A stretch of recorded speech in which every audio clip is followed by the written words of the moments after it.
לשאוב ביצים וקמח. יופי, עכשיו קצת שוקולד צבעוני. ולכאן, עכשיו קצת אש. טוב. עכשיו נרדד את הבצק שלנו. כמה הוא רך. נעביר למרית ונלך לתנור.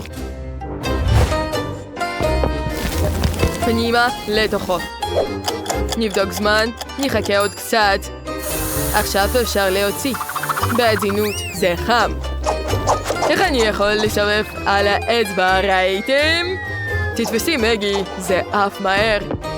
בשביל מה אני צריכה את זה? מה אני אעשה? תודה מגי, נוסיף קצת קרם. מלמעלה סוכריות טעימות ומרשמלו מגניב. נסגור הכל בעוגיות. ניישר ושופכים קרם טעים להפליא מעל. איזה יופי, רק תראו. מעט עוגיות